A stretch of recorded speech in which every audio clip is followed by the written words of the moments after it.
Morning class. Good morning, sir. Sit down everyone. So आज हामी trigonometry को third chapter गर्ने छौं. कुन? Trigonometry.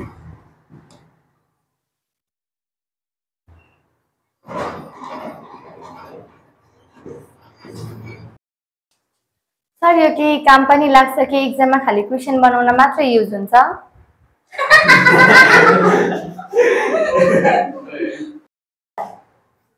तिमीहरुले के थाहा? तिमीहरुले यस क्विजहरु बारे बिस्तारै बुझ्नेछौ.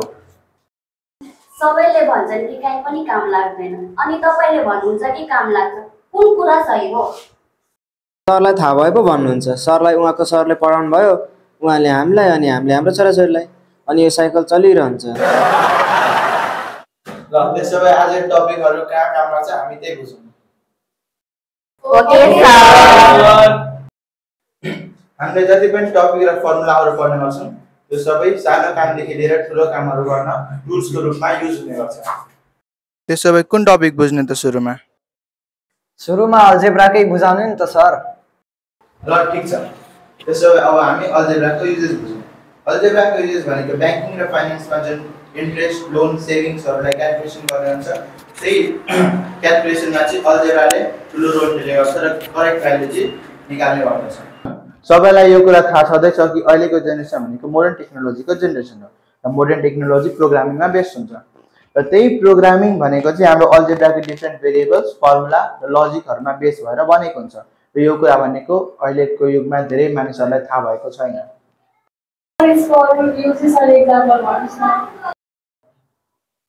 इन्जिनियरिङमा डिफरेन्ट डिजाइनहरु कोड्न, ग्राफ प्लट गर्न अनि क्याल्कुलेसन्स गर्न पनि अल्जेब्राकै युज हुने गर्छ.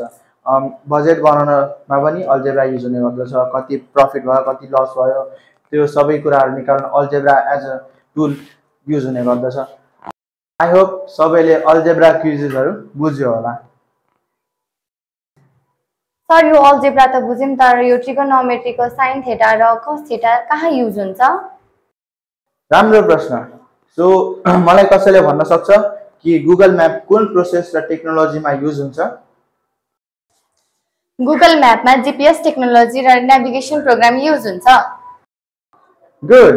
सो गुगल म्यापले भनेको चाहिँ हाम्रो यो जीपीएस टेक्नोलोजीमा काम गर्ने गर्छ र यसले लोकेसन ट्र्याकिङहरु गर्ने गर्दछ. र त्यो भनेको चाहिँ यही प्रिन्सिपल अफ ट्रायंगुलेसनमा बेस्ड हुन्छ र स्टार्सहरुको चाहिँ डिस्टेन्सहरु नाप्न र मेजर गर्न पनि यही ट्रिगोनोमेट्री नै युज हुने गर्दछ. सर यसको नर्मल युज भन्नुस् न. यसको इजी एक्जाम्पल भन्नाले कन्स्ट्रक्सनको बेला बिल्डिङको हाइट नाप्न र स्लोप नाप्न युज हुने गर्दछ. अनि अझै भनेको चाहिँ फिजिक्समा साउन्ड वेभहरुलाई चाहिँ भिजुअलाइज गर्न र तिनीहरुको प्याटर्न बुझ्न हरेक ठाउँमा यही ट्रिगोनोमेट्री नै युज हुन्छ. सर म्याथको त ठीक छ, तर साइन्सको टपिक कहाँ काम लाग्छ? सो तिमीहरुले कहिले गाडी युज गरेका छौ? त्यो गाडी यति किलोमिटर पर आवर को स्पिडले कुद्छ र 5-6 सेकेन्डमा 60 किलोमिटर पर आवर को स्पिडसम्म पनि पुग्ने गर्दछ. त्यो भन्नु भनेको त्यसको भेलोसिटी र एक्सेलरेसन हो. र नर्मली हेर्दाखेरि चाहिँ हामी सबैले आफ्नो दैनिकीमा साइन्सका कुराहरु युज गरिरहेका हुन्छौं, हैन त? सर न्यूटनको एप्पलको कहानी कहाँ युज हुन्छ? अनि न्यूटनको लको एप्लिकेसन के हो? सो हामी हिड्दादेखि लिएर रकेट उड्नुसम्म पनि Newton law of motion use हुने गर्दछ.